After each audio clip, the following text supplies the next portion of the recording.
King cobra Rasel ভাইপারের নাম আশা করি তোমরা সবাই শুনেছ।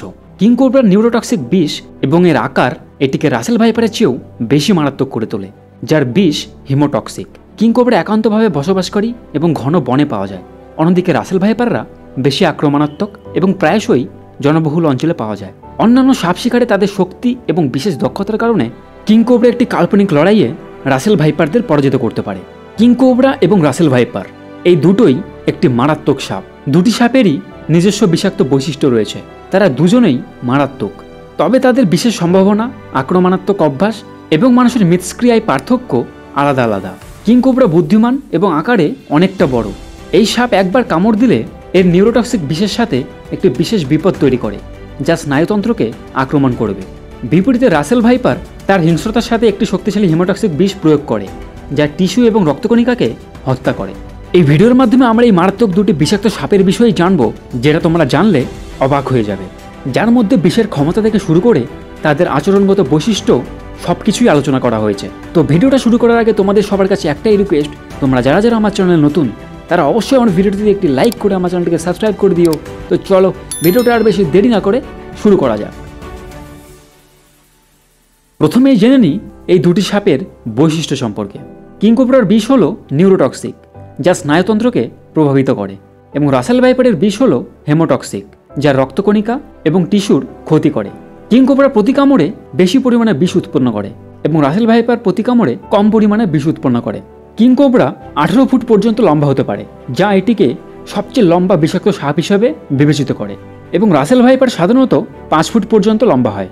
এই কিং কোবরা দক্ষিণ পূর্ব এশিয়ার ঘন বন পছন্দ করে এবং রাসেল ভাইপার দক্ষিণ ও দক্ষিণ পূর্ব এশিয়ার বিভিন্ন আবাসস্থলে পাওয়া যায়।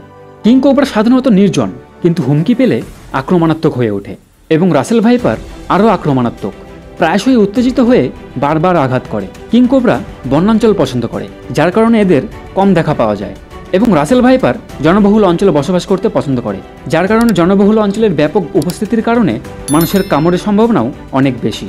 কিং কোবরার নিউরোটক্সিক বিষ থাকে, যা স্নায়ুতন্ত্রকে লক্ষ্য করে এবং চিকিৎসা না করা হলে মৃত্যুর কারণ হতে পারে। কিং কোবরার বিষ আক্রান্ত ব্যক্তির কেন্দ্রীয় স্নায়ুতন্ত্রকে লক্ষ্য করে শ্বাস প্রশ্বাসের মতো গুরুত্বপূর্ণ কাজগুলিকে ধ্বংস করে দেয়। অন্যদিকে রাসেল ভাইপারের বিষ হিমোটক্সিক, যা রক্তকণিকাকে ধ্বংস করে দেয়, জমাট বাঁধতে বাধা দেয় এবং ব্যাপক অভ্যন্তরীণ রক্তপাত এবং অঙ্গ ব্যর্থতার কারণ হতে পারে। যদিও দুটি সাপের বিষই প্রাণঘাতী, কিং কোবরা নিউরোটক্সিক বিষ দ্রুত কাজ করে, যেখানে রাসেল ভাইপারের বিষ দীর্ঘস্থায়ী যন্ত্রণার কারণ হতে পারে। কিং কোবরা রাসেল ভাইপারের তুলনায় প্রতি কামড়ে বেশি বিষ উৎপন্ন করে।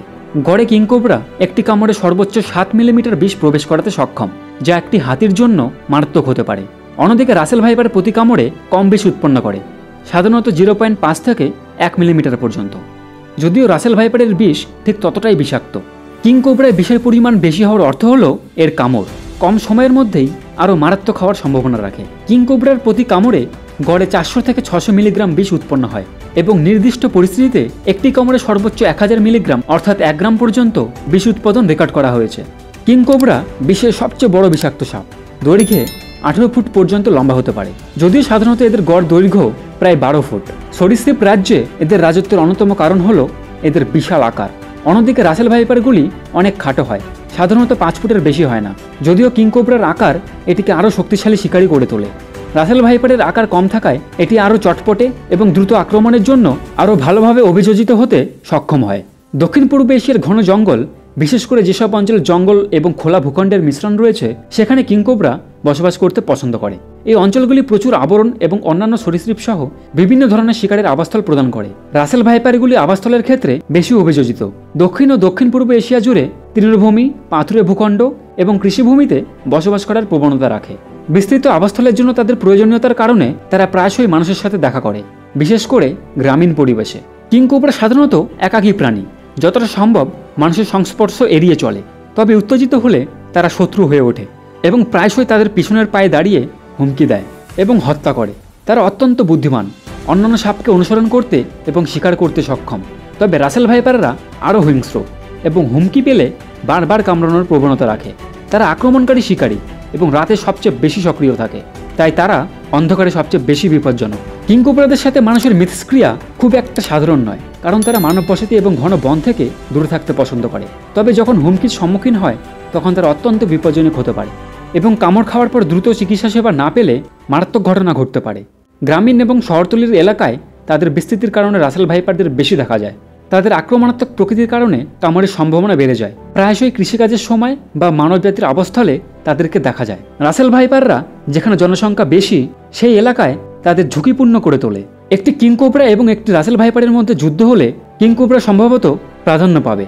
কিংকোবরা হলো বিশ্বের সবচেয়ে লম্বা একটি সাপ, যা 18 ফুট পর্যন্ত লম্বা হয় এবং রাসেল ভাইপারের মতো বিষাক্ত সাপসহ অন্যান্য সাপ শিকার করার দক্ষতার জন্য পরিচিত। তো মোট কথা হলো একটাই, কিংকোবরা এবং রাসেল ভাইপারের মধ্যে যুদ্ধ হলে কিংকোবরাই সেই যুদ্ধে জিতবে। এবং এই দুটি সাপই অত্যন্ত বিষাক্ত। তারা যদি একবার কামড় দেয় তাহলে যে কোনো মানুষ কিংবা পশু পাখির মৃত্যু পর্যন্ত ঘটতে পারে। তো বন্ধুরা, এই ছিল আজকে আমার ভিডিওটা তোমাদের কেমন লাগলো তোমরা সবাই কমেন্ট করে জানিও এবং অন্যদের সাথেও শেয়ার করে অন্যদেরকেও জানার সুযোগ করে দিও। এবং ভিডিওটা ভালো লেগে থাকলে আমার এই ভিডিওটিতে একটি লাইক করে আমার চ্যানেলটিকে সাবস্ক্রাইব করে দিও। দেখা হবে পরবর্তী অন্য কোনো এপিসোডে। সবাই ভালো থেকো, সুস্থ থেকো। ধন্যবাদ।